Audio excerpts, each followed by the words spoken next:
have somebody grab you some. You get him some water.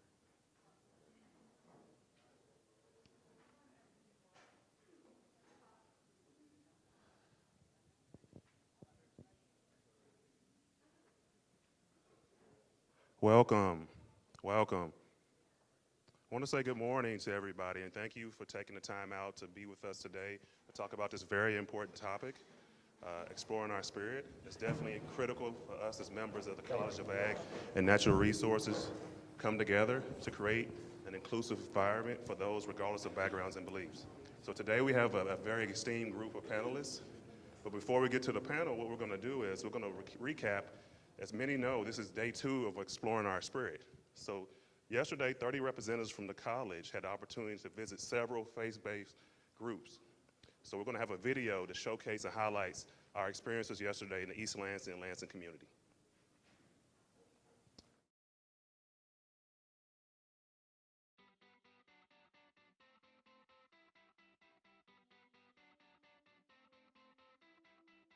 So as we think about feeding the world, about sustainable environment, about clean water in terms of how we think about it, having that broader understanding I think would be helpful as well and help us do our jobs better as, you know, the land-grant institution for the state and also for many parts of the world.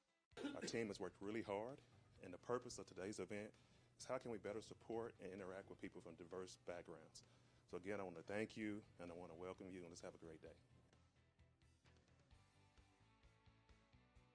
Our folks were so excited that this was happening in the community. They said, can we come on that bus trip? Because this is exactly the kind of conversations we should be having at MSU and in East Lansing, getting to know one another, appreciating our differences, and hopefully finding our own voices within those differences. Edgewood United Church is a place where no matter who you are or where you are on life's journey, you're welcome here. We're a progressive Christian congregation where people are free and encouraged to question, to think, to feel with their heart, and to be themselves. The talk today, I wanted people to understand that Buddhism is more secular. It is not a religion. The answers are the body and mind, and that's where the cosmos is. That's where we build our world. That's how we view things, our beliefs, our faiths, our whatever we have, it's from the mind. I wanted people to take away the unity, that there is no separation, that even though this is a different culture, a spiritual culture, that it's not that different, and that's really I wanted to focus on some of the unity of all spiritual walks and belief systems and characteristics. That was my big thing, was trying to promote unity. I think it's tremendous. I believe, knowledge and understanding of different faith traditions really helps us to come together as humanity. We may worship differently, but different does not mean wrong. It just simply means different. We can appreciate others' differences. We can come together as one humanity and do some great things in the world. Church is not a building, but church is a people. And when we exude the love of Jesus Christ, not only inside these walls, but outside of these walls in our community and nationally and globally, then we can make an impact for the Lord Jesus Christ.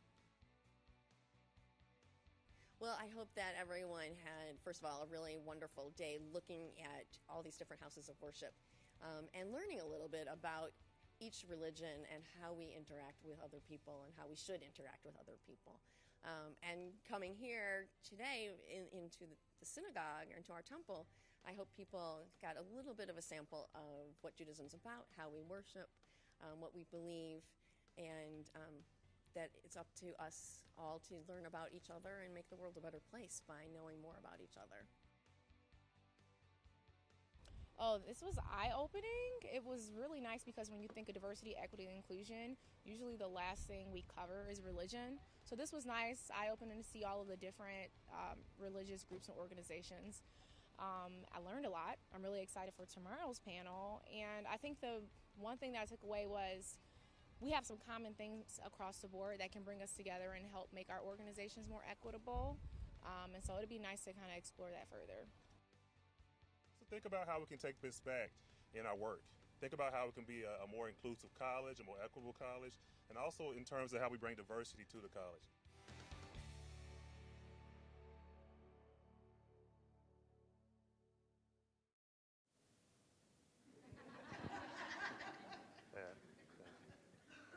So I'm really excited about today. You know, I think we were just touching the surface yesterday, and I'm definitely appreciative of those groups that hosted us. But we have an amazing group today. They're going to talk a little bit about who they are and their respective backgrounds. So we're going to start off with our person to the right and just talk a little bit about the group that you represent and maybe your path and your personal journey. Sure. Well, first of all, good morning, and many thanks to the organizers.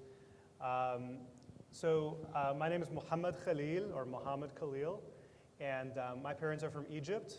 I was born in the exotic city of Lansing, Michigan, in Sparrow Hospital. I was born into a Muslim family. My family was a very active, mosque-going family. My father was the president of our local mosque for a total of 4 years, and my mother has a degree in Islamic studies. So I haven't gone very far. I'm still Muslim. I actually was a student at that other school, in dental school, actually. I was a dental student. And then 9/11 happened, and I left dentistry and I went into Islamic studies. So I'm a Muslim who's in Islamic studies. Ready for me? Okay. Ani indishna cause gati kanu migwechki jimana dum shomasuk nakomasuk. Ani nanishnabik ani chimukamonik. My name is Gordon Henry. I'm a professor in the Department of English here at Michigan State University. I teach American Indian literature and fiction writing. My path is somewhat unique. My family, I'm an enrolled member of the White Earth Chippewa tribe. I'm a citizen of that nation in Minnesota. My father, when he was quite young, joined the military, so I traveled all over the world, all over the United States while younger, and also lived on the reservation. And on the reservation, I was raised pretty much as a Catholic. Those were the predominant religion in my family. At the same time that was happening, we also saw that Native people were still holding on at that time on the reservation to their traditional religious beliefs as well, sort of gone underground.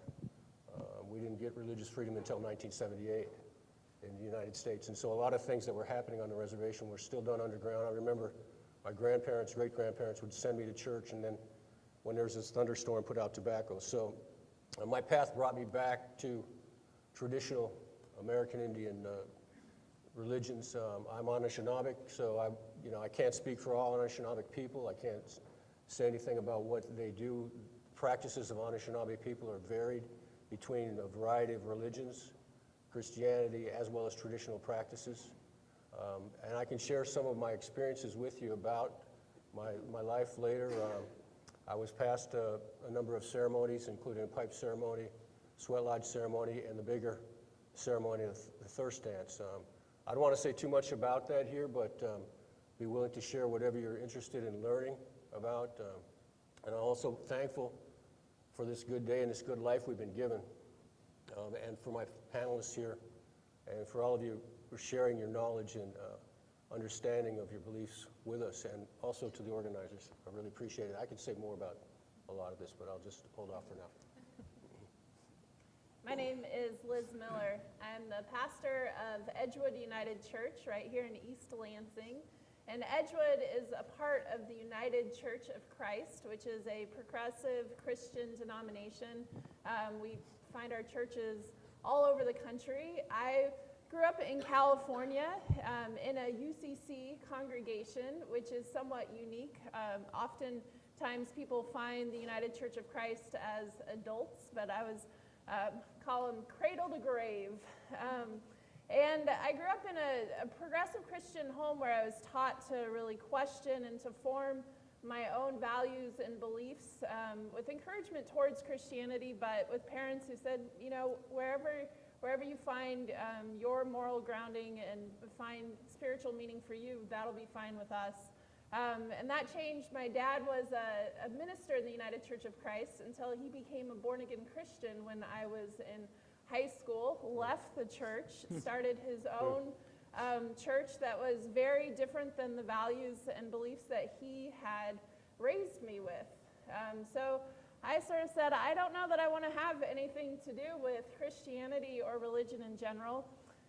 Until midway through college, I went to college in Georgia and found myself at a farm, Koinonia Farms in South Georgia, where Habitat for Humanity was found, and had a really profound experience living in intentional faith community with folks, and said, this is what I want to do. I don't want to run from the church, but I want to bring back that progressive voice and work with folks who are trying to live out their values and beliefs in maybe not as rural as a farm, but in suburbs and in cities, helping them bring their faith into their daily lives. And I've been doing that ever since. In various parts in the country, I've been in Michigan in just about 3 years at Edgewood. Edgewood is a congregation that we have 3 covenants that we live by. We are a just peace congregation, so everything we do, we look at through the lens of justice and anti-oppression. We are an environmental justice congregation, so that informs our daily practices. And we are an open and affirming congregation, meaning we are open and affirming of LGBTQ folks. And that over the last 21 years, we have had that commitment. And today, our congregation is almost a third LGBTQ, and the other 2/3 have children or grandchildren or folks in their lives that have made that a very important commitment and faith commitment for them. Good morning. My name is Sean Holland, and I currently serve as the lead pastor of Epicenter of Worship Church, which started right here at Michigan State 16 years ago. And our church, we are a disciple-making community, and we focus on helping people to contextualize their faith in their everyday life. As a doctor, a lawyer, or an athlete, how do you walk that faith out in a practical sense? I am a native Floridian. That's where I got this bohemian tan from. And so I'm a native Floridian, and my spiritual path, my mother was a Christian, my father was a Christian, all the way back to my great-great-grandmother and grandfather all have the Christian tradition in the African-American, from the African-American perspective. And my path is interesting because when I was about 5 years old, my father was able to buy a home and moved us out of the so-called inner city or hood, so to speak, and moved us into the suburb where we were the first African-American family. And so there was one family on our block, one African-American family, my family, and one Jewish family. And when we moved in, they threw bricks through our front window. And I mentioned that because I would live in one environment, but then we would travel 30 minutes across town to go to church. And so I always was trying to navigate between my Monday through Saturday life and then my faith life.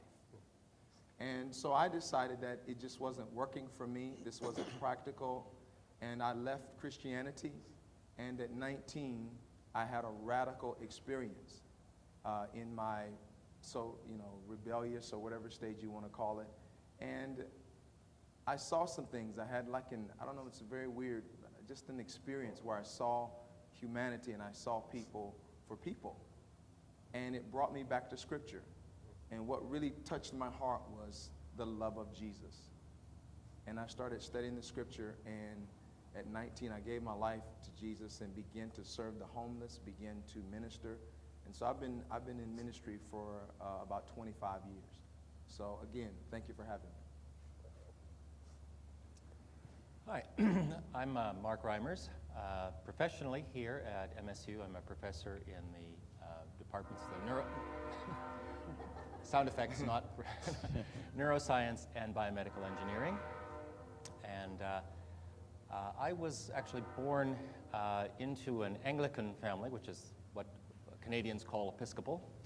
And my father was an Anglican priest, fairly traditional religious culture.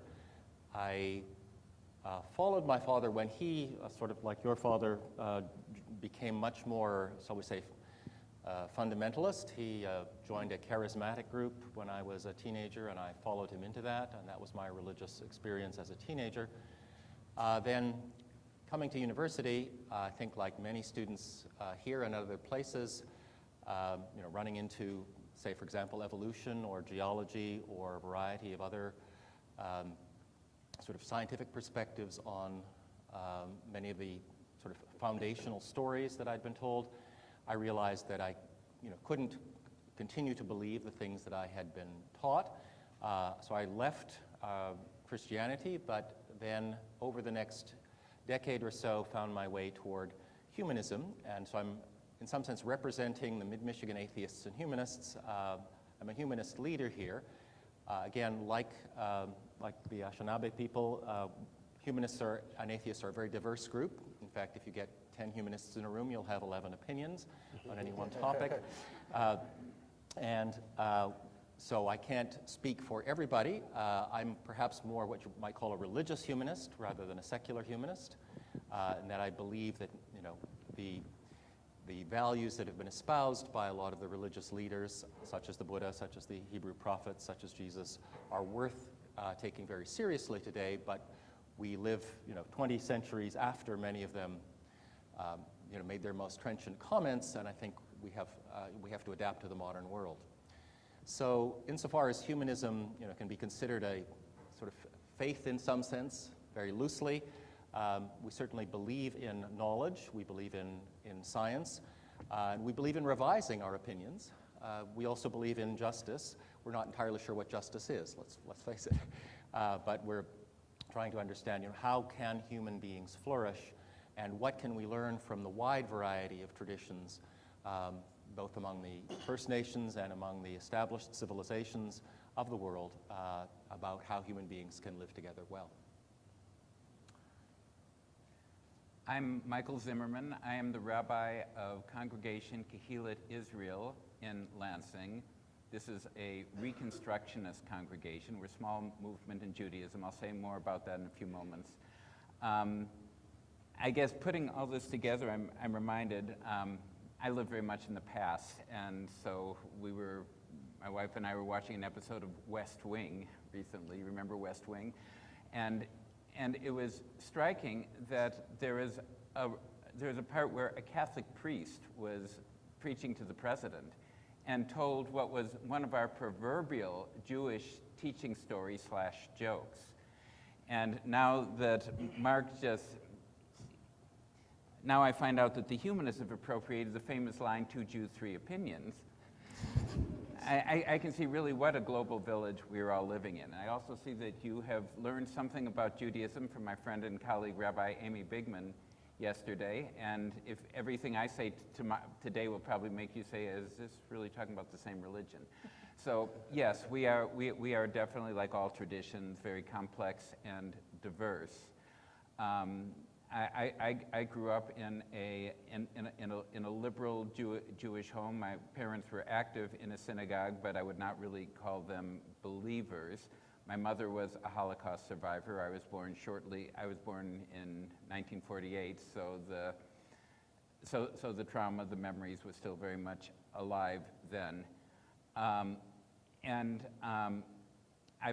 Very early on, I followed one of the major tenets in Judaism, that Israel actually means the people who wrestle with God.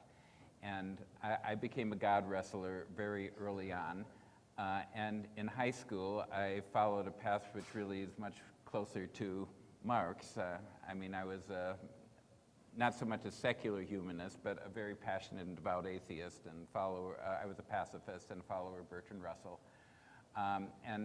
And in my adult life, I had, should we say, a spiritual awakening and followed a very different spiritual path, which more reminiscent of my colleague on the right side. I was part of very active in a Tibetan Buddhist community for 12 years. When I came out of that, I discovered that I thought I was a real anomaly, but like for my whole generation, I was only part of a wave of people. They have a term now called Jew-boos, Jewish / Buddhist. And Anyway, when I think about Reconstructionism in my own life, I'm feeling much more connection with everybody on this panel in one way or another. Certainly when Liz gave the ideology from the UCC and from Edgewood Church, I could almost verbatim say the same things about the values in our congregation. One of the important doctrinal changes that my movement made, which is controversial in the Jewish world, is that we categorically reject, and we've changed in our liturgy, all references to Jews as the chosen people. We don't in any way set ourselves as any better or any more blessed than any other people. We are simply called, we are simply have a different sacred path to everybody else's sacred path. When Dr. Henry spoke, I was reminded that a number of years ago, my family and I were visiting in Manitoulin Island, and we were granted permission by the tribal authorities of the local Ojibwe community there to make a daytime pilgrimage to Dreamer's Rock. And I remember I was lying in one of the crevices in the rock waiting for some kind of vision to come. And the message, which I've heard a number of times in my life, was, go back to your own tradition. So here I am. Thank you.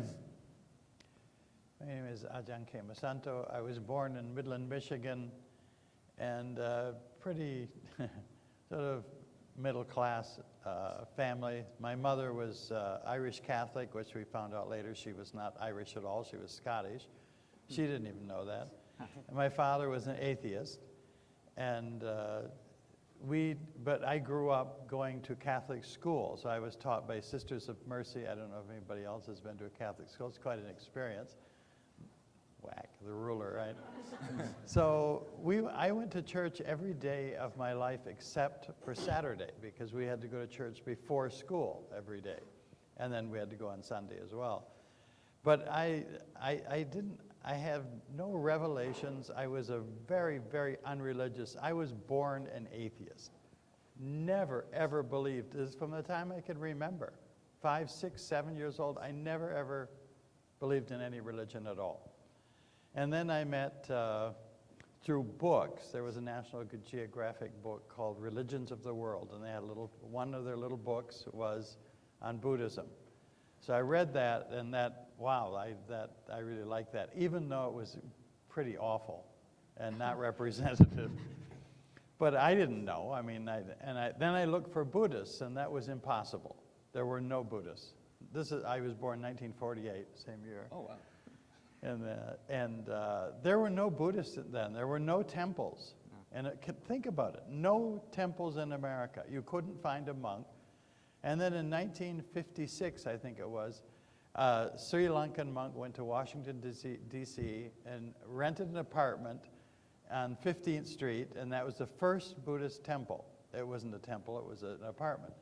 So I saved my money, flew down there, and had a talk with him. And then I decided I wanted to be a monk. Well, there's no place to be a monk in America. He said, well, you have to go to Sri Lanka.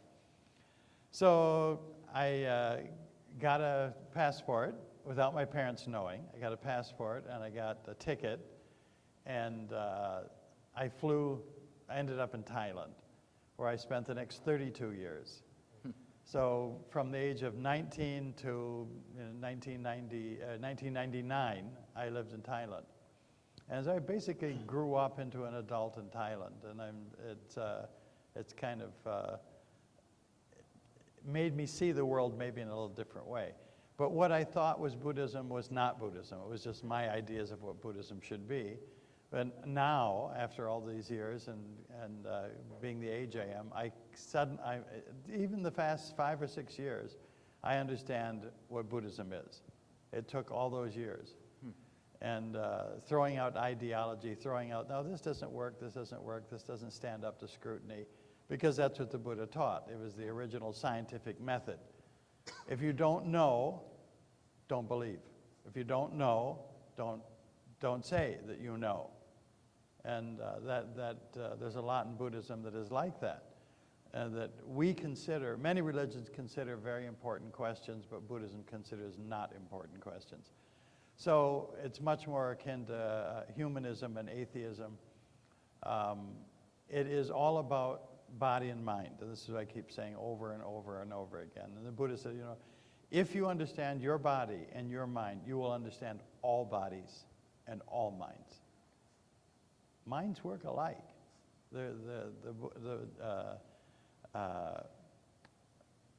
We're individuals. That we're all one is not Buddhist, by the way. The Buddha didn't teach that at all. We are all individuals as much as a fingerprint.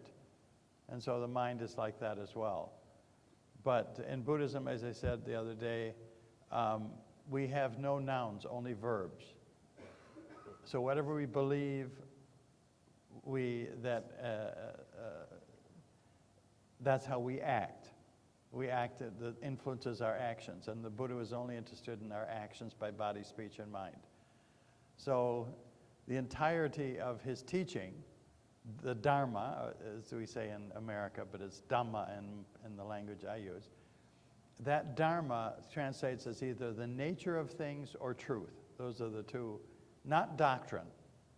It means nature of things or truth. And the Buddha said we must see the nature of things, which is truth. And that is the goal in Buddhism. And the Buddha says it's achievable by everyone who's human. We're all able to achieve that. It's just hard work. Thank you. All right, thank you all for the introduction. So there will be an opportunity for the audience to ask questions, but I have a set of questions I'm going to ask to get us started. So what does it mean to carry your beliefs in your everyday life? Anybody can start. What does it mean to carry your beliefs in your everyday life? I think from a Christian standpoint, we have what we call, some call it the divine trilogy, and that's faith, hope, and love being the highest of those three. So that every day when we seek to live our life, we start with love, a foundation of love. And that is a unique love that the early Christians identified, and some call it agape or agape love, is a unique love that one has experienced through the forgiveness of Christ's death and his resurrection. And so since I have been made right with God, and there's peace with God, and I can have joy in my life, we want to spread that. And we want to live a life of excellence in the workplace and family and relationships. And we say that as Christians, we should be excellent relators, because our filter is love, faith, and hope. And so with those three powerful perspectives, we're able to deal with life's problems. We're able to navigate through the difficulty of culture, as well as see God fresh through every situation. So again, that radically changed my life, coming from, my background is, where is my faith? Is my faith in things, or is it in God? Is it in concepts, or is it in God? Do I see the world through a negative lens, or am I optimistic? And so that has tremendously helped me to know that if I operate with faith, hope, and love, most days we end up on the high ground. Okay, in traditional Judaism, there are 613 commandments that people were commanded to follow, and the emphasis, some had to do with ritual, and especially with rituals that we no longer practice, and temple rituals and the like, but the core of it was practices that would govern every single dimension of everyday life. Well known certainly are the dietary practices, also marital and marital relations. There's a lot about sexuality. This got refined in some of the really classic texts to what you do from the moment you get up and how you get out of bed to every move that you are making in the course of the day. In contemporary and liberal Judaism, many of these practices, for better and for worse, have been dropped. But on the other hand, we do maintain a very strong sense of our Jewishness. Typically, people nowadays will select a few practices and really make sure that they bring that into their lives. And the cycle of the weeks, the cycle of the seasons, the major milestones of life and death and how those are observed. The other side of it, though, is that, and this is a more universalist side, is that our understanding, certainly in my tradition, we don't worship God as a human being. And we will even talk in ways that people from other traditions find a little startling, as, shall we say, the lead character who populates our biblical narratives, which we recognize as metaphoric and symbolic, as well as being our intellectual and spiritual heritage that we wrestle with every week. But in a Reconstructionist understanding, God is more of an all-pervasive, energetic presence, which is in this room, which is in each of us, as a thrust towards goodness, wholeness, balance, everything that we are hoping to achieve. Also, actually in Judaism, we have nouns, but the Hebrew language, interestingly enough, every single word in the Hebrew vocabulary is made up of a root, which is a verb.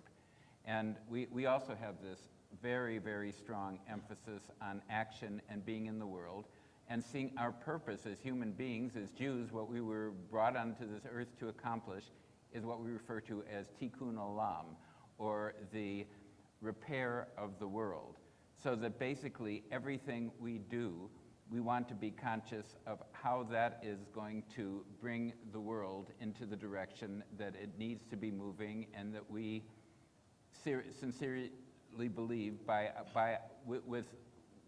with divine presence and with our human commitment, we are eventually going to get there. And it's up to all of us how long it's going to take.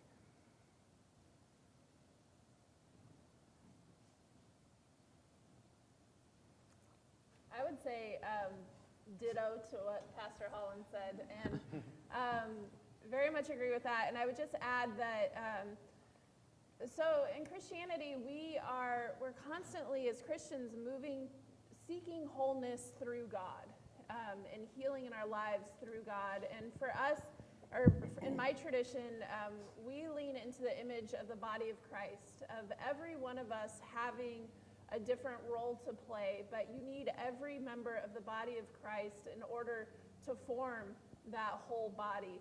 So each of us we believe that every person is given from God different gifts and strengths, and that we are called to live those out. So it might be certain gifts that we can put to work in the workplace or through vocation. It might be gifts in the home, through relationships and through family, but that we are called to discover those, to nurture those in one another, and to value that we're not all the same. We do not have all the same gifts. So even when we encounter folks who are different than us, or who bring a different perspective, that's awesome, because we need that diversity of gifts and strength to find that wholeness within community.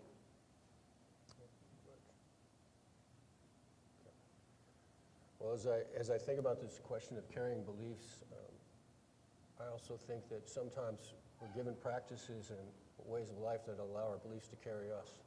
And so part of it for me, I want to answer this question in terms of ceremonial life. But on the other hand, I also want to think sort of in terms of daily life. And so those kinds of things intersect to give us certain kinds of knowledge and teaching while we're engaged in the ceremony, sometimes without language. And we learn in these ceremonial spaces about what's happening to us around us in the world.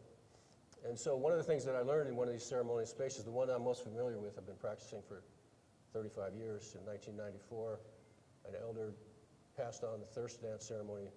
And in that ceremony, we construct an arbor, 13 poles on the outside, a center pole in the middle, a southern doorway.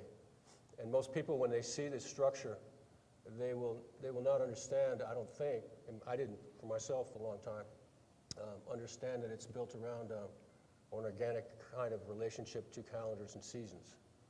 And it's the same time when you go into that space, you're agreeing to participate in a practice that's demanding and will help you survive in the world in some ways. And it goes back to what people have been doing for hundreds of years in North America. And that practice has to do with fasting and giving up what we call of the flesh, fasting for 3.5 days, no food, no water. And then in that space, we start to understand what's happening around us in some ways. We start to appreciate the smallest things in life, and we try to take that appreciation just to have a drink of water after 3.5 days after you haven't drank, is to understand the appreciation and the gift of water.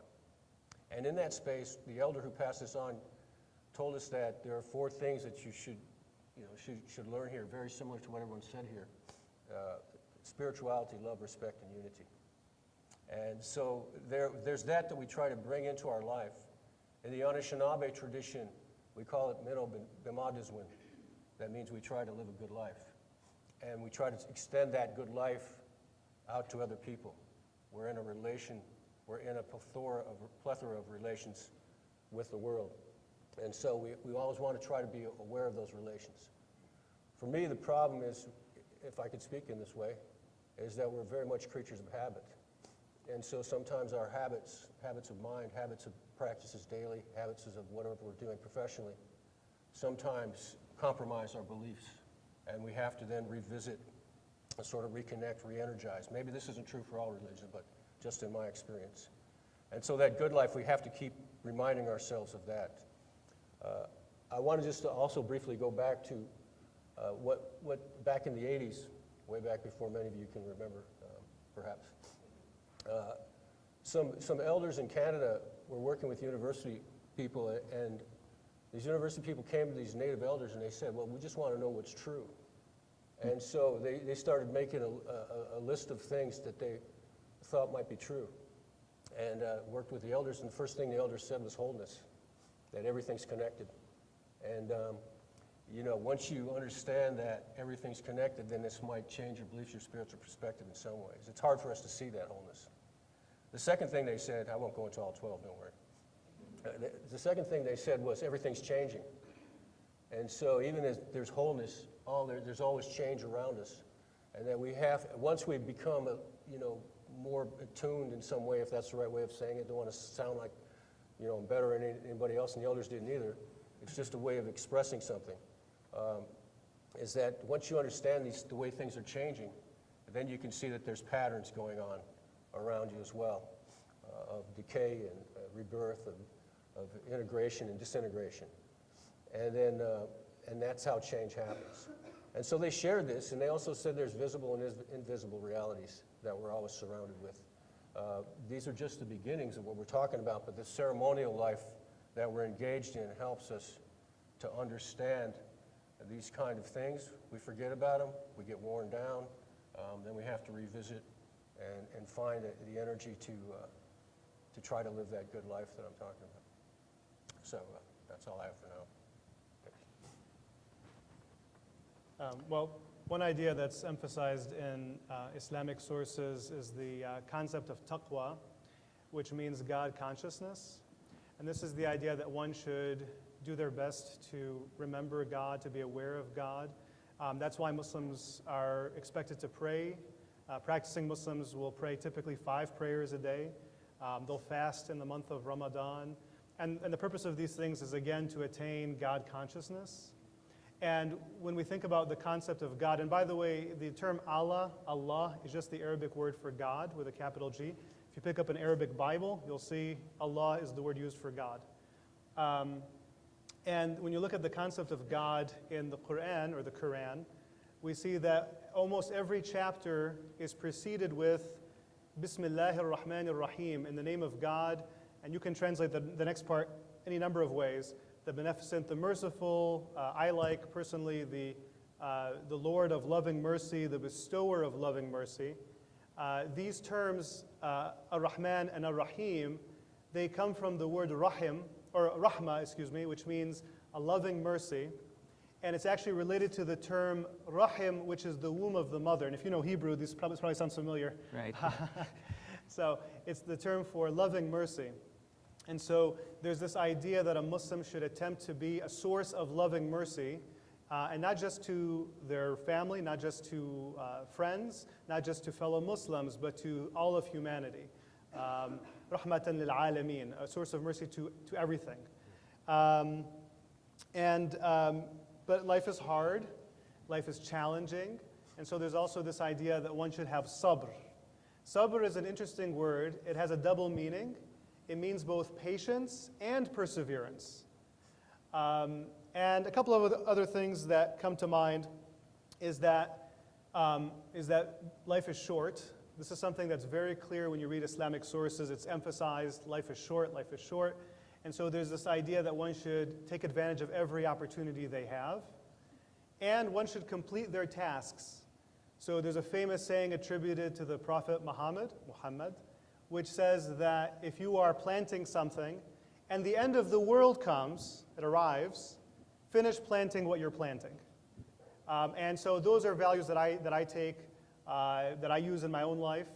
The idea that I have to make the most of every opportunity, I have to complete my tasks, and I should be a source I should attempt to be, not in an arrogant way, but I should attempt to be a source of loving mercy to others.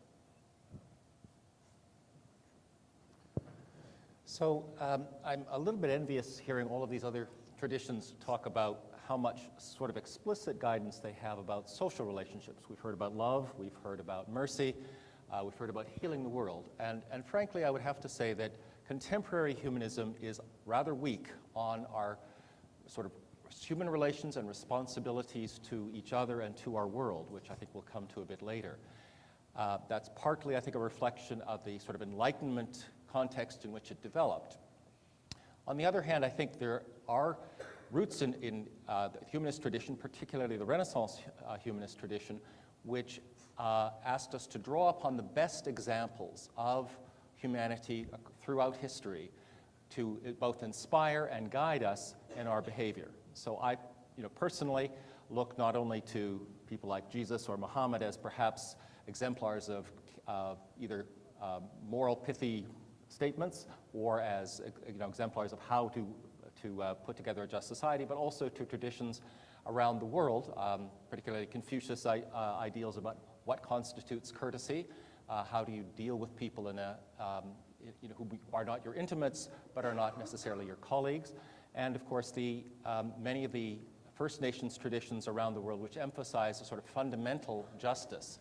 How do you deal with inequality of ability and inequality of opportunity, which, to my surprise, turns out to be a fundamental issue of all of traditional peoples around the world, and which we have largely forgotten in our very go-getting, get-ahead kind of society. So these are the inspirations, I think, for many humanists, but we have not got the same kind of very rich metaphors that many of the other religious groups have. Okay. Are there any others? Okay. All right. I suppose I'll have to.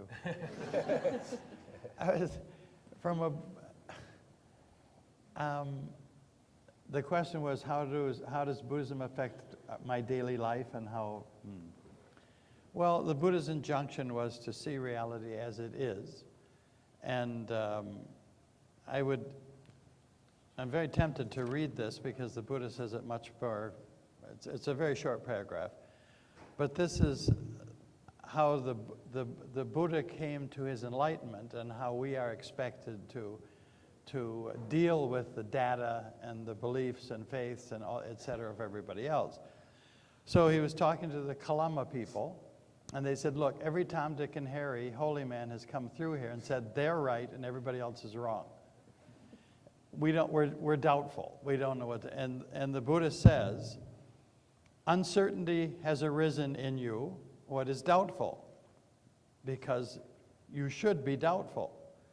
Come, Kalamas, do not go upon what has been acquired by repeated hearing, nor upon tradition, nor upon rumor, nor upon what is in Scripture, nor upon what is presupposition, nor upon sayings, nor upon superficial reasoning, nor upon a bias towards a notion that you have pondered over, nor upon another's special ability, nor upon consideration, this person is our teachers.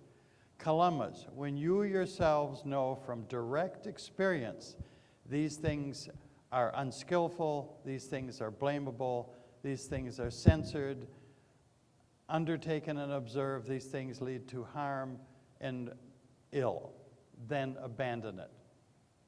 Very straightforward, because we shouldn't think that at the time of the Buddha, we didn't have this mess that we have nowadays. It's exactly the same. When did greed, hatred, and delusion and ignorance, when did that suddenly appear? Right? The first cave people that picked up a rock and threw it, they had it. And from a Buddhist point of view, if we're born, we have it. We're hardwired with it. The fight and flight thing, the neurology, the biology of it, we're born with it. Now in Buddhism, the Buddha's teaching us to think reasonably, logically, and critically. That is the most important thing a Buddhist child learns. That don't believe, faith in Buddhism is quite useless. And whatever we believe, there should be a good basis for that belief.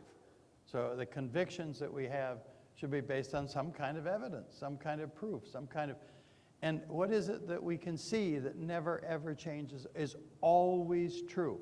Everything is impermanent, everything is subject to stress, and you cannot find a non-changing self. The self is constantly changing. So Buddhism is different from the other. We don't believe in God. The Buddha said, no, it isn't so. And we don't believe in a soul, because there's always a never-ending changing thing that no matter how you posit a soul, you can't catch it, you can't prove it, there's no evidence for it. It's the opposite. So what does a Buddhist do? The Buddhist is mindful. One of the major things that we have is mindfulness. And you've all heard of mindfulness meditation, right? It's a new hit in schools and universities and quacky doctors. And because what they've done is they've taken mindfulness meditation and they've taken Buddhism out of it, because they think Buddhism is a religion. Or would they be shocked if they actually got into it? So they take it out, and you can teach it in universities and jails and all those places that are neutral. So, but mindfulness simply means watching the mind in the present, watching it arise, persist, and pass, watching what it's up to, looking at the motivations and the intentions of what our mind is doing, constantly watching that, because then you get to know mind. And interestingly enough, the three characteristics I mentioned, that is the framework from which a Buddhist looks at the world, and that nothing surprises us. When something happens, like, geez, I suddenly got old. Oh, wow, how did that happen? Is that part of the plan? We're all going to grow old, and you're all going to die. Yeah, sorry, the surprise, right? Surprise, surprise.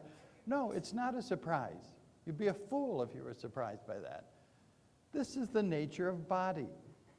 So the whole of our life and looking at things is to look at what is true. What do we absolutely know? We're born, we grow old, we go sick, and we die. We absolutely know that. So while you've got this lifetime, which you know about, because next you don't know after we're dead. We don't know. Dalai Lama doesn't know. I don't know. That's based on I like it. I like it. I like living in paradise. No, sorry, that doesn't cut it. We know we got this life, so make hay where the sun shines. Learn, gather knowledge. Knowledge is the most important thing. Understanding things is the most important thing. And there's so much, right? But we have one lifetime we know of. And after we're dead, I don't know. Maybe there's something and then maybe there's not. But I'm here now. I can touch myself. I can feel myself. I can watch my brain. That is the duty, to learn body and mind. Those two are interconnected. So what is my job every day? To hopefully, every day I have learned something. Every single day, if I look back and reflect, I better have learned something. Otherwise, I'm just running in place. Because in Buddhism, there's no meaning to life and there's no purpose. It is what you make it. What you personally make your meaning in life and your purpose in life, yes. Otherwise, sorry. That's a depressing Buddhist, so. Can I comment on that?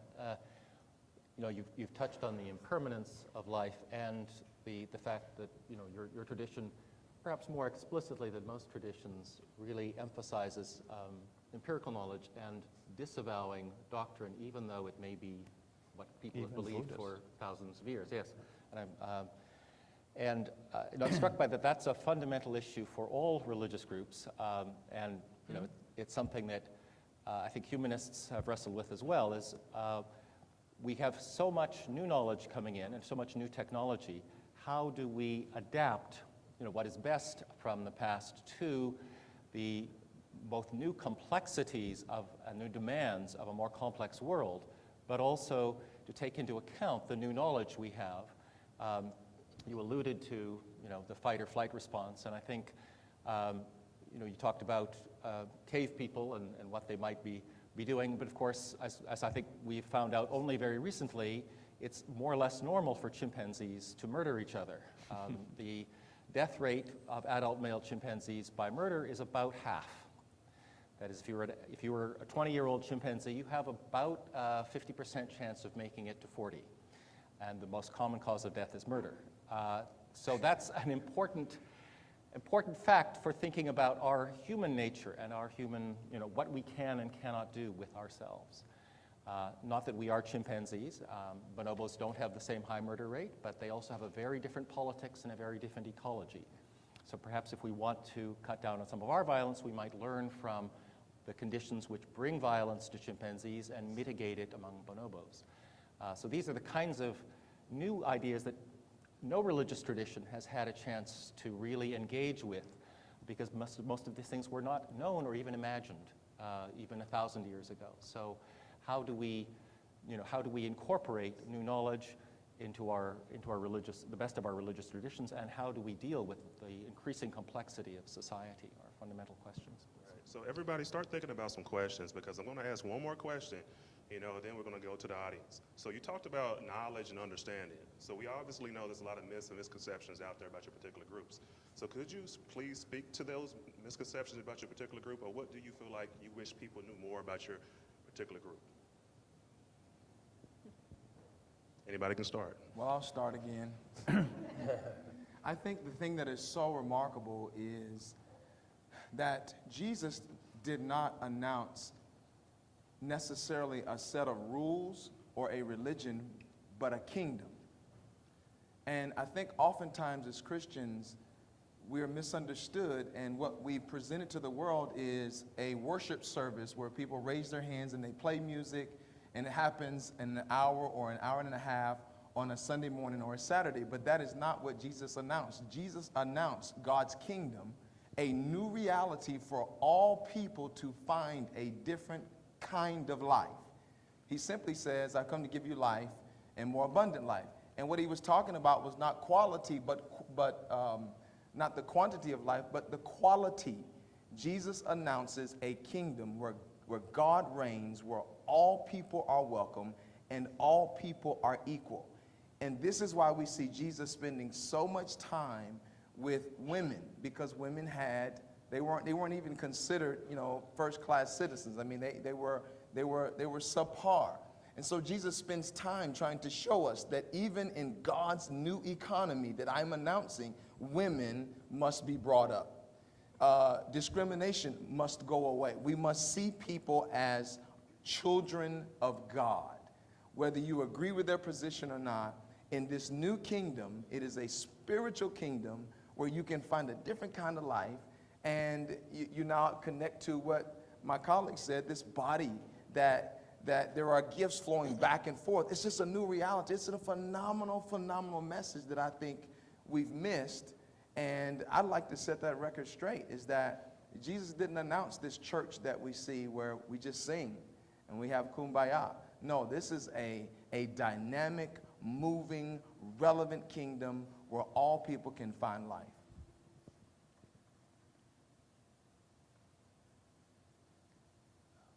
I would say, first of all, I would say, do you have a couple of hours? No. So there are simple misconceptions, like, some people conflate the category Muslim and Arab, whereas the vast majority of Muslims are non-Arab, maybe at least 75%. The country with the largest Muslim population is Indonesia in Southeast Asia. Number 2 is India, even though it's majority Hindu. So more Muslims in India than in Saudi Arabia, Iran, Turkey, etc. Number 3 is Pakistan. Number 4 is Bangladesh, which I know is small, but Bangladesh has more Muslims than Saudi Arabia, Iran, etc. Number 5 is Nigeria. None of those are Arab countries, right? Then you have other kinds of stereotypes and misconceptions. And when we think about Islam today, the two that really stand out to me are stereotypes pertaining to violence and misogyny. And I think there's this perception that groups like ISIS, for example, represent true Islam because they're citing things, they're citing scripture, and the rest of us are a bunch of wishy-washy Muslims who don't really understand our scripture. This is actually one of the motivations for my research, where I actually go through and I scrutinize ISIS documents and show how they actually twist the sources and contradict themselves, actually. The January 2017 issue of an ISIS magazine contradicts the May 2017 issue of the same magazine. And I do this also with bin Laden, looking at his justifications for 9/11. And then you see the same thing when it comes to issues of gender and misogyny. People will hear a report on even NPR, and people sometimes they don't maybe hear other kinds of reports, so maybe this kind of is exaggerated in their mind. And one thing I think it's always that's helpful to remember is that if you add up let's say all ISIS members, for example, that's not even 1% of the Muslim population. And what's interesting is that this category of Muslim can be over-inclusive and under-inclusive. Over-inclusive in that some people will assume, they see somebody who's Sikh, for example, and they think, oh, that person's a Muslim. Well, that person's not a Muslim. And then they might see somebody else they don't realize is a Muslim who's actually a Muslim. For example, you know that song you hear at every wedding? Celebrate good times, come on. Guess who sings that? A Muslim, right? And actually there's a whole story, interesting story behind that song that relates to Islam, which I won't get into, which might be it's a surprising story, but look it up. And then also, there's, a couple of years ago at Rutgers campus, there was a poster that said, imagine a Muslim-free America, and had a picture of the Twin Towers, right? Imagine a Muslim-free America, and there you see the Twin Towers still standing. That's a very compelling image, right? Of course, it's problematic for many reasons, but what's interesting is it was not a Muslim who designed the Twin Towers, but it was a Muslim who came up with the tube frame design that was used to make the Twin Towers. Actually, the Sears Tower and the John Hancock Center, you ever notice how they look kind of the same? They're both designed by a Muslim, a Bangladeshi American Muslim named Fazlur Rahman Khan, who also, by the way, designed the terminal in Saudi Arabia in Jeddah for those doing the pilgrimage to Mecca. And so this is something people will look at. They see the Sears Tower. They probably aren't thinking this was designed by a Muslim. That's why I say this is the challenge, is that the category of Muslim is over-inclusive and under-inclusive. I'd like to start by addressing Mark's challenge. Our movement, actually, our core doctrine is that Judaism is not a faith. And this is a constant misunderstanding right there. I mean, we're invited to gatherings for the faith community, like today, for example. We're not a faith. We are, to use our founder's term, an evolving religious civilization. So the important aspects here is that we are a people, we are a civilization, and we are evolving, we are constantly changing. It's interesting that Genesis Book 1 gives a particular explanation of how the world and our species were created based on the most advanced science of its time. But we know that as human knowledge, as the blessing of human knowledge has increased, then we need to restructure our understandings so that they are congruent with those changes in human knowledge. We are not in any way inimical to science. In fact, one of the things Jews like to take pride in is how many Nobel Prize winners in the sciences we have had, because we value learning, we value truth, we value questioning and moving on to and believe me, I work with a congregation of mainly university faculty. And I know that if I dare to say anything based on this faith, this is what is true, this is what Jews believe, I am going to get quite a tongue lashing for it.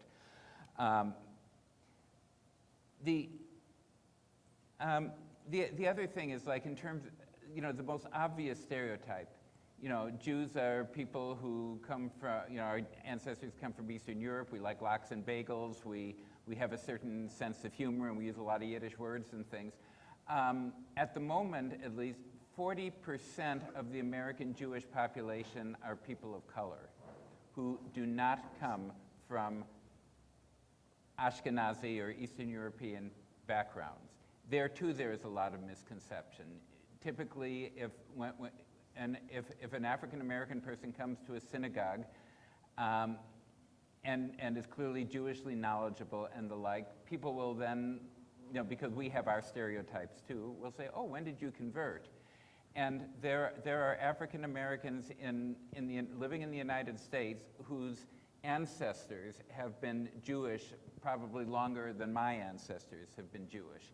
So this is another one of the misconceptions. Unfortunately, the more serious misconceptions have to do with issues about living in a predominantly Christian society. We never use the term Judeo-Christian. We don't believe the same things. We read the same books. And I think ethically, if we might get very similar ethical messages when what it means to us when Isaiah says that a child is born, the government will be on its shoulders. But we interpret that radically differently than the way Christian theology interprets it. So in that sense, we are not all one, and there are many misunderstandings there. Well-intentioned Christians feel it is their mission to make sure that we will all be saved if we accept Jesus as our Savior. Our ancestors for 2,000 years were persecuted, tortured, burned at the stake for refusing to accept what was supposed to be the Christian God of love and peace as our Savior. And I hate to bring ugliness into it, but unfortunately this is part of the heritage. We're not all the same. We may be hypersensitive to, this comes up in the news nowadays, are somebody's criticisms of Israeli government policies. Is there an anti-Semitic trope in there? No, of course not. We're just criticizing the state of Israel, which often deserves to be criticized just as harshly as it gets criticized. But there are people not being aware of certain anti-Semitic tropes that are in their assumption that go back thousands of years. We are not all rich. We are not all, we're not all exploiting the masses any more than we are all socialist revolutionaries determined to tear down the society. And the money question, we seem to get it hit on both ends.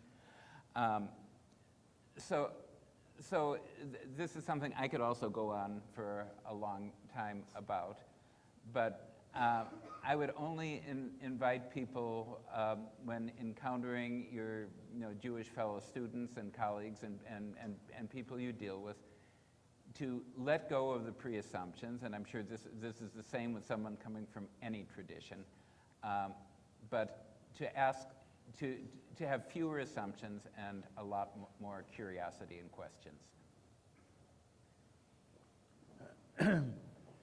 There are classical misunderstandings of Buddhism. First, Buddha, one thing I have to say, I don't know why, and nowadays I'd have to say this, but Buddha is not a god. He is not worshipped. He is not prayed to. For some reason, people that do have gods in their religion think automatically you have to have a god, therefore Buddha must have been a god. And he said over and over again, I am simply a man, I am simply a teacher, and point the way. And he said, when I am dead, when I die, nobody's going to see me again. That's it, I'm done. So I leave my teaching to be your instructor. The other thing is he was not fat. I'm sorry, he was not that big, fat. That is so annoying for a Buddhist. It really is. And it's not even, it's a depiction of the Chinese god of wealth. He'll have male children sitting on his lap and knees and ingots of gold all around him. And he's fat, which means he's wealthy, he's fertile, he's the future. So it's called Hotai, or Hotai. And it is the future, it is a representative only in China of the future Buddha, which doesn't exist, because the future doesn't exist. That is so annoying. So I had to address that. Yeah. No, this is, yeah, it's, the other thing, as I said, no God, we have no prayer, we have, some people ask about a service. We don't have services. All the rites and rituals, the Buddha said rites and rituals is a hindrance to intelligence. It's a hindrance to knowledge. Lighting candles and incense and, you know, doing all the, he says, no, that doesn't lead to any knowledge at all.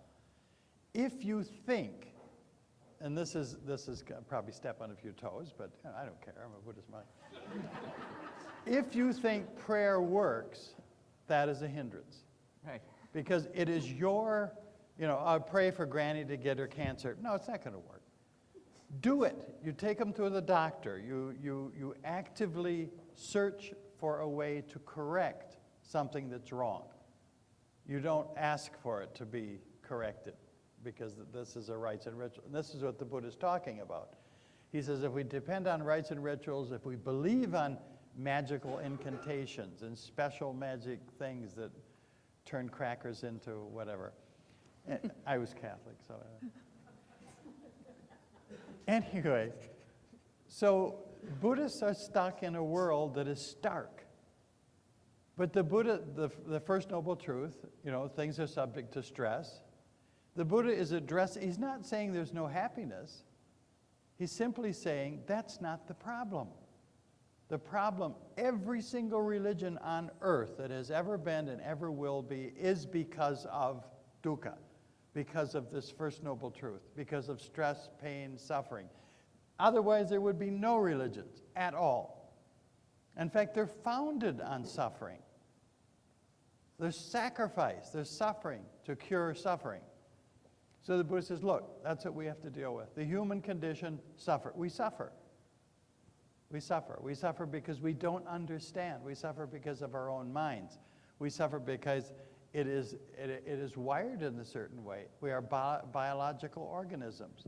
And we grow in certain cultures, which there's all kinds of stress and pressure put on us because we claim and create ourselves that stress. And we don't know how to get rid of it. So the Buddha says, that's all I'm interested in. How to get rid of stress. How to abandon that. And the only way to abandon it is to understand what really is and how things really work. And sometimes if the doctor says, you know, you got to have your tooth pulled, then you get your tooth pulled. And you're cured. So it's not a pessimistic thing. It is the problem. If you have a thorn in your foot, you pull it out. It's the problem that plagues mankind. The world sucks. Very often sucks. Right? And that's what the Buddha was addressing. Not the happy times. He said, well, that's not a problem. It's not a problem. You go to the doctor when you're sick. You don't go when you feel really good. Why are you in to see me? Oh, I'm just feeling really great, so I thought, get out of here. That's not a problem. All right. Go ahead. Sure. On the subject of misconceptions, I think probably atheists and humanists are subject to as many of them as other people. There was a survey about 5 years ago, I think by Pew, that suggested that fewer Americans would be happier to see an atheist as president than would be happy to see, you know, a Muslim as president. So, you know, given the state of interfaith relationships, I think that's saying something. A couple of the strongest misconceptions, I think, are that we're fundamentally amoral. We want to, we don't care about people. We don't care about, society. We just, want to have a good time and let the chips fall where they may. And I think that's true probably of a very small minority of people who call themselves humanists, maybe true of a slightly bigger minority of people who call themselves atheists, but I don't think it's true by and large of humanists. Both the Renaissance humanists and the early 20th century North American and British humanists were very concerned with how do you build a thriving society? How do human relationships work, and how can we take into account the new knowledge to build a better society for everyone? So the other thing that I think we often get charged with is we're sort of sterile intellectuals. We have no poetry in our souls, so to speak. Again, probably the people who are loudest on the atheist circuit might fit that description. I'll have to concede that. But I don't think that that's true of most humanists. I think we do look for poetry. In poetry, we don't think that it's, again, a state of the universe. So in that sense, I think we agree with the Buddhists, and I'll pass on. Christianity, like all these other traditions, has a wide diversity of what that looks like, from Amish to Catholic, from Mormon to Methodist. We're all following the teachings of Jesus and finding different interpretations and expression of those teachings in our lives. But in the United States, there's a pretty narrow image of when you say an American Christian that comes to mind. And progressive Christianity isn't often the first place people go. Many folks are surprised to find that there are Christian churches that love science and are anti-racist and are diverse themselves. And I find for myself, personally, when folks meet me, oftentimes because of cultural markers, it takes them about 5 minutes to realize, oh, that's a gay lady. Okay, we got that, and which is great because I don't often have to come out. But I often find myself coming out as a Christian to folks who are shocked. And then I say, not only that, but I work for God. This is my whole life. And you're allowed? There's a church somewhere that lets you? Are you sure you're gay too? And there's this scene as those being in conflict, and that's not what I've experienced in my life in the churches that I've belonged to. It's not what I've experienced in my study and practice of Jesus' teachings. So there's this wide diversity of where we resonate with and find meaning in God and in God's love for all people. So I think just recognizing that is huge and important in the same way as other. I think Christianity has an added burden of, in the United States, often and historically has been in a position of power. So when you look at, the majority of our elected officials will identify as Christian. Some of our largest institutions, including educational institutions, were founded by Christian churches. So I think that today there are a lot of Christian communities that are reckoning with that power and those historic relationships to really do self-examination and to transform that and to commit ourselves to anti-corruption and anti-abuse. And I don't think that gets talked about a lot so much as it does in the news of where there are Christians and Christian institutions behaving quite poorly. I guess it's my turn. So, well, all the things that have been said here sort of center around this idea of God, not God, the notion of religion and prayer. I'd say in my experience with Native religions, we don't really have a religion, so to speak. There's no one religion for all Native people. There's such a diversity of Native cultures, American Indian cultures across North America. There's 564 federally recognized tribes. And so a lot of what you might call religion or practice is really dependent upon specific tribal localities and histories and relationships. So I'm not even sure religion applies. Further, we don't have institutionalized outposts throughout the world in which you see this is a Native American church here, as a lot of other religions do. And I think MSU is evidence of that as well. You don't see like a native church on campus. And so I think that's one thing that's really different. Even though you could say that there are certain things that are done across a lot of native cultures that seem similar or might reflect similar beliefs and value systems. I had the good fortune of being invited to go to a National Elders and Youth Circle. And basically this process was they would make a fire. They'd have a firekeeper, a person would keep the fire. And each morning people would get up at sunrise, and all the different native tribes, as many as they could get, the elders and wisdom keepers from different tribes, would get up and say something in the morning and talk about what they called, some of them original instructions, some of them called them their teachings. And it was interesting to just to see in that circle of maybe I'd say 40 different groups, the different ways that they approached the fire, and the different ways that they made offerings to the fire. The southwestern people would use corn pollen. The people from our region would use tobacco. Some people like South Central America would use copal or something like that. And so, but the fire was still there at the center of this. And I remember, I'm kind of an academic. Sometimes I ask people questions. And so one morning I went out, and there's this Onondaga guy standing by the fire, and he's praying for I'm thinking he's praying for 40 minutes, an hour. I'm getting ready to get up and go. And then afterward, when we had a break, I went and asked him. I said, I couldn't understand him because he was speaking in Onondaga. I went up and asked him. I said, well, that was really a long prayer. What were you saying? And he said, we don't pray in our culture. We just give thanks. And so the whole time he was there, he was giving thanks and reflecting on all the things that he could give thanks for, whether that's positive or negative or not. But it blew away some of my conceptions about what that was. Likewise, the Seneca man, same thing, long prayer, went up and asked him afterward, and he said, I saw myself as I was speaking, walking up a hill, and each time that as I was walking, I would see things on the side of that hill, and I would acknowledge them and give thanks and offer something for them. And so there's so many different ways within this traditional culture that we're talking about that we call American Indian, and even among the Anishinaabe. The Anishinaabe people spread from the East Coast all the way to Montana. And so to assume that the religious diversity is not there for the different groups of people is interesting. What Anishinaabe people do on the plains is very different than what they do in the Great Lakes.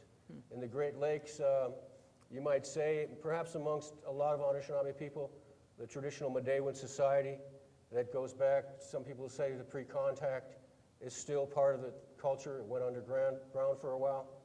But there's also sort of outlier spiritual leaders, groups of people that are also doing things that are different as well. So I would say one of the first things, the misconception is sort of when you see these labels, Anishinaabe, American Indian, to recognize the diversity and also to just think on how prayer might be addressed, if that's the right word for what I'm talking about, and this as well.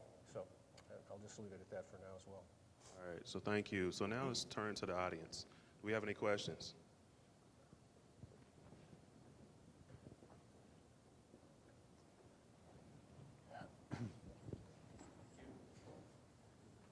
Thank you for sharing your faith with us, or not a faith, but I just wanted to ask if any of you or members of your congregation have suffered some sort of discrimination just over the last, let's say, 5 years, that or those that have increased, decreased, and how do you manage them when they happen?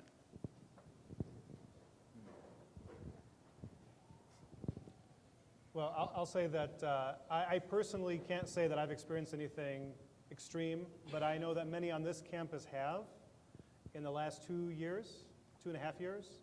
I know that we have a brilliant student here on campus, and the day after the election, she was driving her car right next to campus, and some guy pulled up next to her, began to, say, get the F out of our country and that kind of thing. We had another student who had a similar experience by the law school, and a third student whose professor asked her, by the way, all these involve women who cover their hair, who wear hijab. Mm-hmm. The third was a student whose professor asked her, how do we know you don't have a bomb under there? And she decided, she went to the imam, the local imam here, to discuss this with him, but she decided not to pursue, not to press charges or anything. She didn't want to be known because she didn't want her parents then to remove her from the university. So, you hear of these cases. I mean, some of them I know from personal experience from my students. I have another student who's Jewish who, the day after the election, she steps outside and she sees a swastika spray painted outside of her home. So I know many people have been experiencing things locally. Yeah.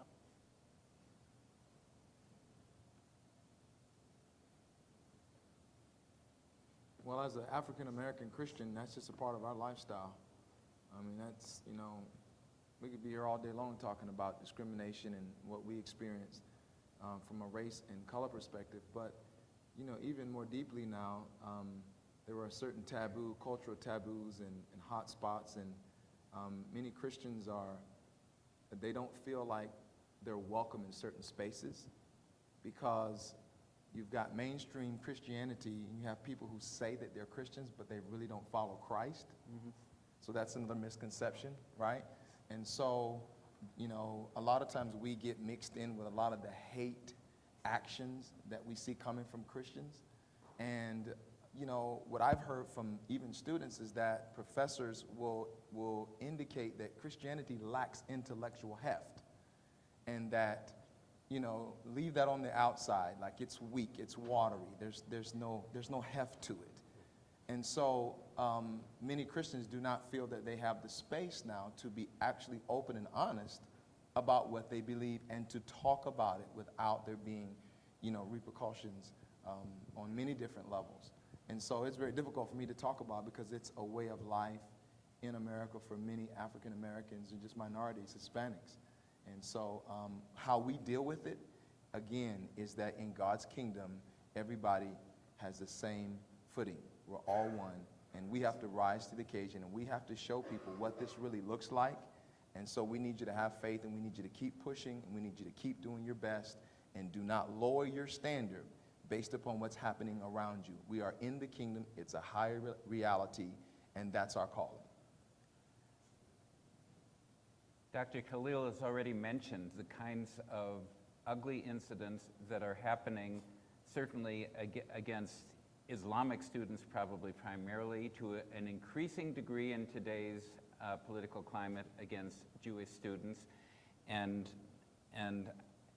I think Reverend Holland is correct that unfortunately for African American students, this is tragically a way of life.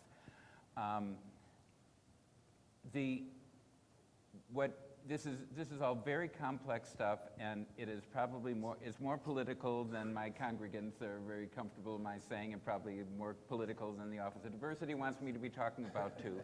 But I think it is reasonable to say that in today's political climate, and this is not new, there is a lot of energy coming from the top and a lot of money and a lot of media pounding to create divisions among people who in various ways are, if not directly oppressed, but are certainly vulnerable minorities in society, be it LGBT, be it Hispanic, be it Muslim, be it Jewish, be it African American.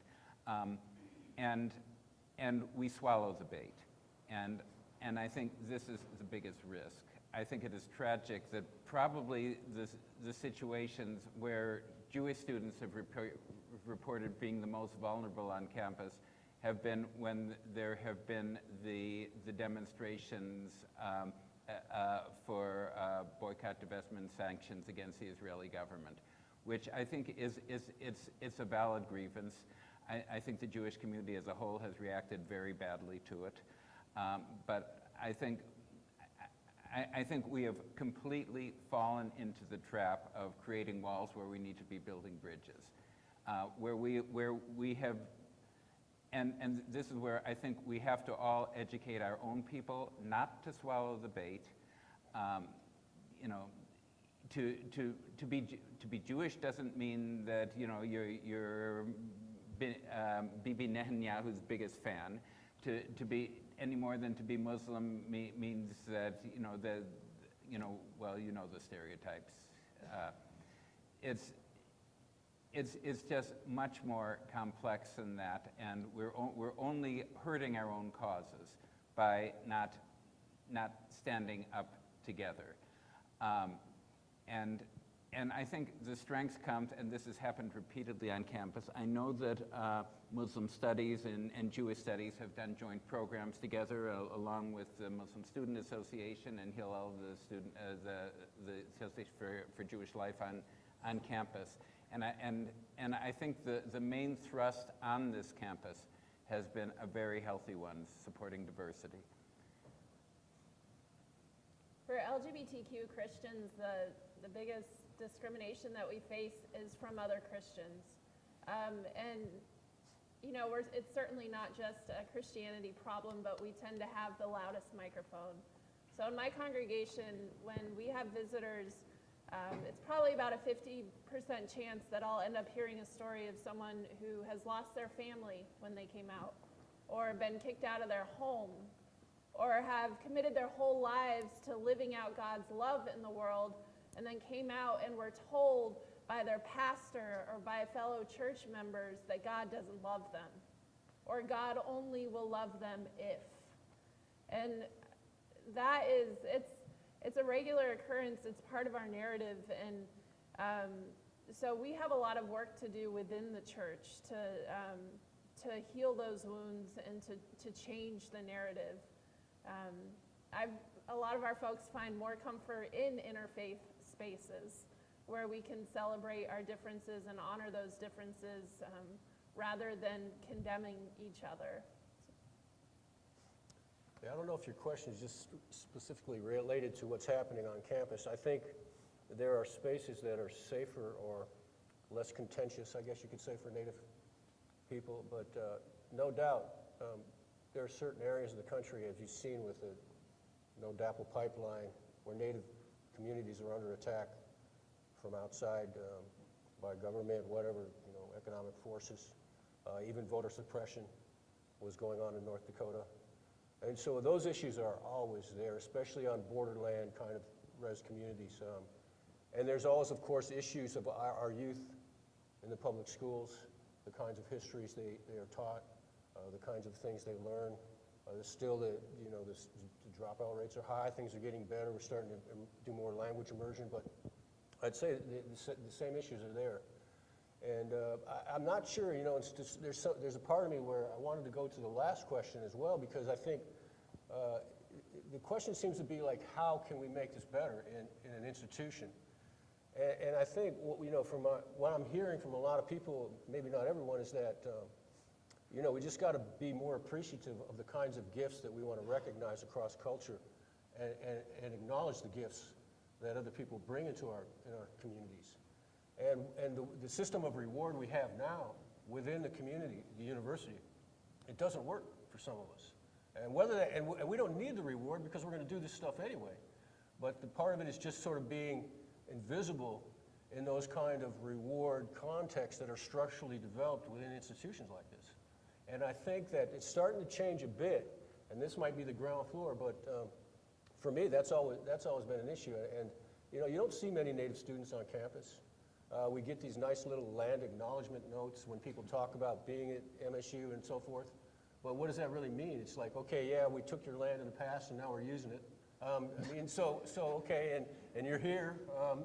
So we just want to acknowledge your historical trauma or something like that. But where's the buy-in really? And so all that stuff is still there for a lot of us, I think. But I won't go on too long about that. All right. Does anybody else have any questions? Okay, Jim.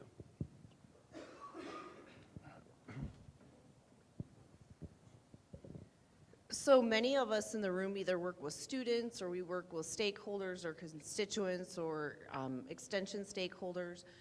As we plan programming, for example, events, meetings, provide food at meetings, what sort of cultural sensitivity should we have as awareness? For example, if we plan something on Friday, right now for the Christians that practice or follow Lent and don't eat meat, other sorts of things that we should all be aware of as we are trying to serve our different constituents.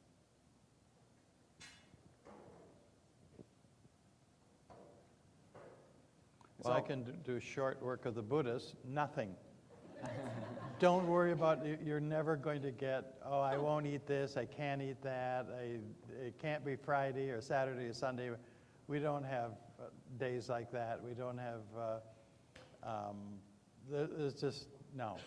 They'll be, it's not like herding cats. They'll be very cooperative and considerate. I wish we could say the same, but we don't. No, I think if you at least have vegetarian options, and preferably on, and using all these environmentally unfriendly paper plates and everything, you won't have any problem on that score. Other than that, I think the important thing is to have a good interfaith calendar. We've had so many issues over the years about events, that are scheduled on Yom Kippur or on Passover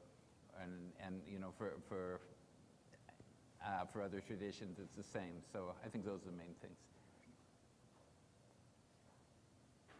Yeah, I would just add to that. Usually Muslims are kind of used to just kind of dealing with, like, for example, when they're fasting in Ramadan, they're used to attending lunches, they just won't eat. So, the only thing I'll mention is that Friday afternoon is sort of, for those who are practicing Muslim, and of course not every Muslim is practicing, in fact, maybe we could say half might be, but for those who are practicing Muslims, Friday afternoon is usually a special time because that's when they'll go to the mosque for the service. And like the local mosque here has a service from 12:15 to 1 or 1:45 to 2:30. So that's when they actually have two options, but that's when they might be busy. So. Cool. All right. Any other questions?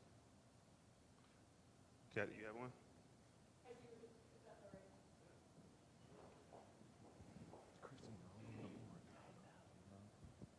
So I mentioned this briefly a little bit earlier, but we, since we're coming from the College of Agriculture and Natural Resources, and some of you have alluded to, the kinds of knowledge and the kinds of teaching that your faith and that your practices come from, are there ways of looking at food and the environment, knowledge that would be helpful to those of us working in those spaces from the traditions that you represent, that you think might be a perspective that we should take into our work in terms of agriculture and in terms of our interaction with the natural world? How much time do we have? Sorry, I broke my own clock. Oh, okay. In Christianity, in our sacred texts, the first story is about creation and God forming creation, and there are two creation stories. In both of them, humanity's role is as caretakers or stewards of the earth, of all plant and animal life. And so for us, that is foundational, of care for the environment, care for our world, and finding an interdependence with humanity and the land is critical. But it goes further than that. Like throughout Scripture, there are stories that point towards an awe and wonder of creation. So it's not just a paternalistic, like, you need to take care of it because that's your job. But there is a profound love of what God has created. So part of that work comes out of that deep love and wonder. And for Christianity, especially following the teachings of Jesus, half the time he is eating with people or feeding people. Food in our gospel text reoccurs over and over. So thinking about food, valuing food, in my Christian tradition, coming together and breaking bread with someone is a sacred experience. We have two sacraments: communion, which is a sacred meal that we share within community, and baptism, which is done with water. So our sacraments, our most sacred moments in community, are with elements, with natural elements. So that food, bringing in food, caring for the food that we eat, and looking at equity within food, and food distribution for us is it's a religious issue, it's a moral issue. Yeah, for us, food, first of all, our whole ritual life is based upon the agricultural cycles in ancient Israel and the sacrifices that were brought to the temple at different times. That actually the Passover was originally, you probably know that we don't eat leavened bread for 8 days. The ancient Canaanite pastoral tradition that this came from was the understanding that you want to remove old and fermented seed and grain because that could contaminate the next year's cycle, and that's what we inherited that from. So really, and we have these very strange prayers that people are often a little bewildered by, because everything we do, there are these references back to temple sacrifices, which nobody's made for the last 2,000 years. But with it, there's this constant awareness of like the connection with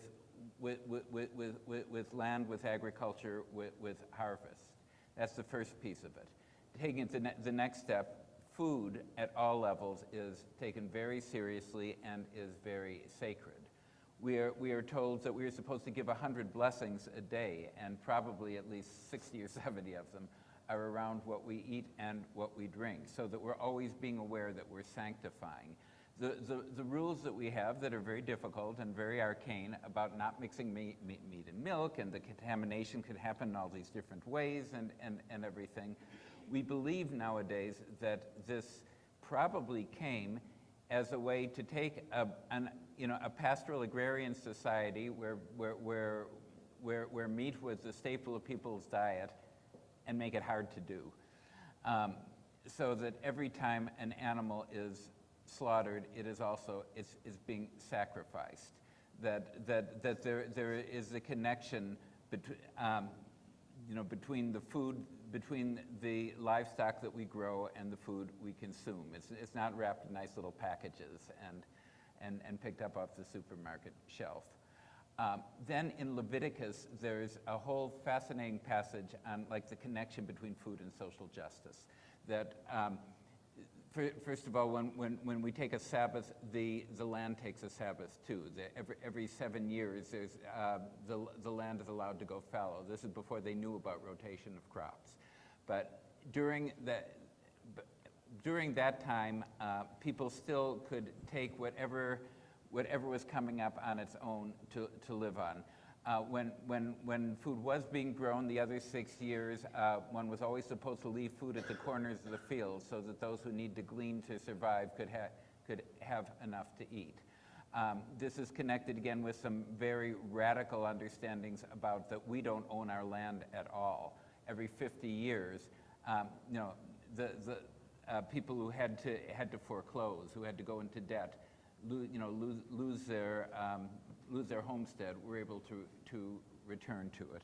So yeah, so actually in many, many, many ways, there's this very intimate connection between protecting the environment and recognize the sacredness of what we grow and what we consume. Also in Christianity, just to add to what my colleagues have indicated, the biblical narrative opens with God creating man not from space but from the earth, pulling him out of the dust of the earth. And so in Christianity, we see it as God making a very clear statement that we are a part of it. And in the same way that the earth goes through cycles, we go through cycles as well. We are a part of it. We're evolving. We're turning with it. So we have winter, we have spring, we have summer, we have fall, right? And one way you can tell that we've strained our relationship with God is through the environment. And so when God places Adam into this garden, there's an atmospheric balance, in so much that he's never even experienced rain, because the atmosphere is so balanced. There's water in the atmosphere. There's everything that he could possibly want, and it's yielding from the ground. And in that picture, we see that because God has blessed us with such balance, we don't have to, pull from the tree more than what we need. We have more than what we need, and we should share, and we should expand that. The Bible opens up and lets us to know that there was rivers that ran through the garden in 4 different directions. And we see that as God giving man the responsibility to expand upon that goodness and around the world. So again, I just wanted to add that we see ourselves as a part of what God's created. We're heading toward the conclusion, but you have a question? Want to ask one? If we can be brief in our responses. 5 minutes. So some of you are faculty here, and some of you just have engagement or guidance with students on different levels. So I'm teaching faculty, and a conversation I was having with a colleague yesterday when we did the tour was, how does this idea of diversity and incorporating religion and spirituality show up when you practice or engage with students, undergraduate, graduate, postdoc, whatever? How does that show up for you in your engagement with students? What does that look like? Does it have a role? Does it not? And why? Well, actually, that's kind of like our last question. Oh. So it's a great point. So how can, as she mentioned, we talk about as we move forward as a college, as a university, how do we create an environment that's inclusive of all folks, regardless of backgrounds, values, and beliefs? That's kind of what you were saying? Yeah. So that would be our last question. So please be brief. Yeah. Well, I'll just say this. I mean, I think a lot of, we're at a university. We think we're educated. Just don't assume. Listen to others. You see somebody who looks different, just, don't assume. That's all I would say. I think that's really great advice. I mean, it's relatively easy for me, I guess, to get a native perspective across in class, if that's part of the question as well. I'm not sure, but because I teach American Indian literature and it's work by native people, and so the beliefs, the practices, all the kinds of things that have to do with identity issues, struggles socially and culturally, they're there in the material that we're addressing. So that's my sort of way into having these conversations, which also I can relate back to some of my own experiences. I think it's important that, maybe some people don't, but I think it's important that we be storytellers, and that we tell our stories, and we let people know this is what happened to us. This is how my life developed. And that storytelling really can be bonding at times. Sometimes it might create differences, but I really think this is one of the true values of what I've seen in the literature, is that the literature I teach, it just continues to emphasize the stories. And I think that's one way that we get past the assumptions. I said that stories have this capacity to turn our consciousness in ways we might not like sometimes, but they can do that. And so that's been the way that I try to work through it. Can't do that so much in meetings with colleagues and so forth, but I try to do that in class. I'd say ask questions. If somebody identifies themselves as a part of a religious tradition, ask them what that means to them, how that adds value or gives them meaning in their life as a student or as they're preparing for certain fields of study or careers. So don't be afraid to engage and to draw them in deeper. So one of the issues that, I teach science, seems like in some sense pretty value-free, but I do try to, first of all, emphasize history, that the things I'm teaching you now were not always thought to be true, and probably won't be thought to be true in 50 years. So we do discuss how people thought about these same questions 50 years ago or 100 years ago. That's a long time in neuroscience, or even 1,000 years ago. So I actually start my sort of history of neuroscience in 400 BC.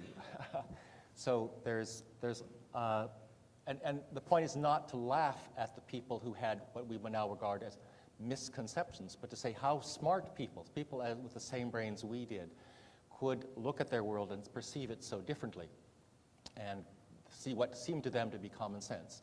To have some perspective and criticisms on our own beliefs. We may have more evidence, but we don't have all the evidence, and how our current thoughts are part of an evolving process, hopefully to continue to evolve.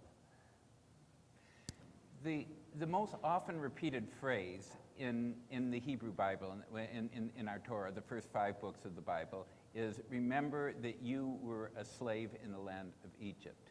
It's like, get off of our hubris, forget about our privilege, and recognize that everybody is struggling with the same issues that we have had to struggle with. We've been there, and to really open your heart to whatever it is that people are wrestling with and what they need. And the other, very quickly, is that in our morning prayers every day, we have a prayer that says, Elohai neshama shenatata bi tahorahi. My God, the soul that you gave me, that you placed in me, is pure. And to recognize that if the soul that God placed in me is pure, then the soul that God placed in you is also pure. And that every human being that we encounter is a pure and a holy and a blessed soul, and who deserves respect, for just the wonder of the I-thou encounter that we have. So for Buddhists, it would be the behavior, you would treat someone with respect depending on their behavior. You would never dislike, because the Buddha said hatred doesn't cease by hatred, it only ceases by well-being.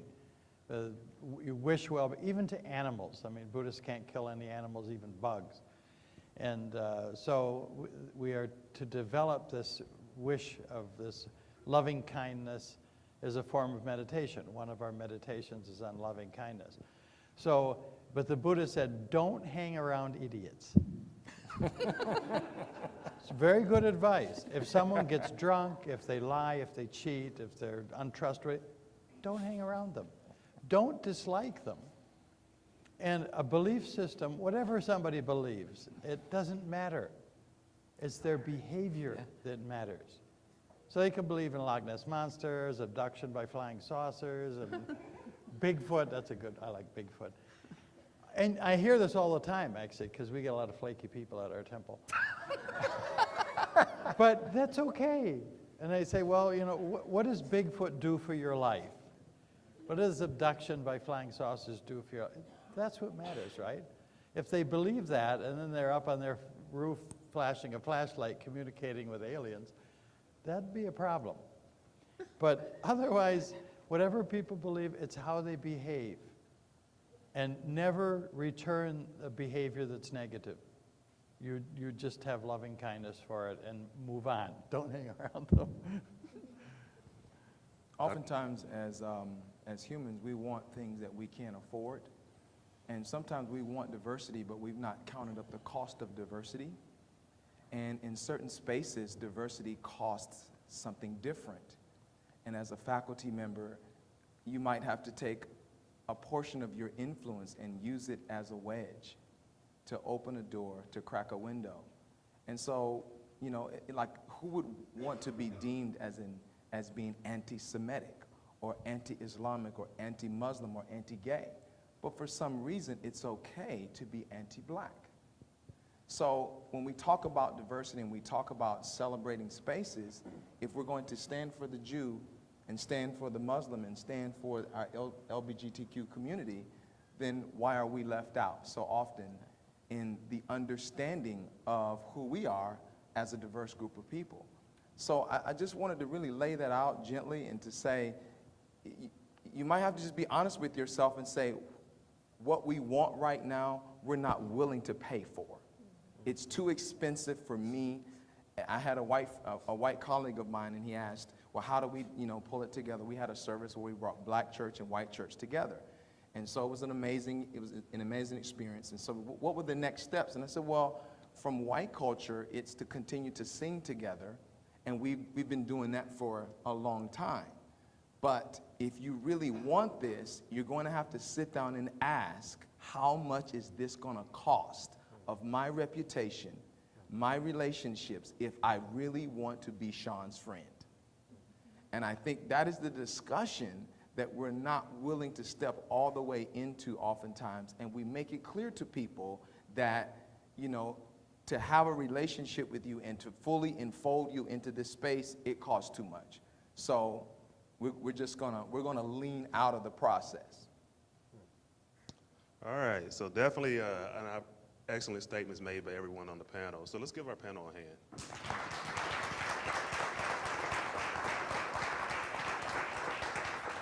I also want to take the time to thank those who made this event possible. I know we pushed a little bit of some buttons, but as I always say, you know, if we're going to make true change happen, we've got to make people comfortable being uncomfortable. So again, I want to give each and every one of you all a hand, as well as the Office of Diversity, Equity, Inclusion staff, ANR Communications, and also Megan's group. So give everybody a hand. So this concludes our event, and this is the first intercultural CANR event that we have, but we will have different events focusing on the different dimensions of diversity. So again, thank you and have a great weekend. Thank you.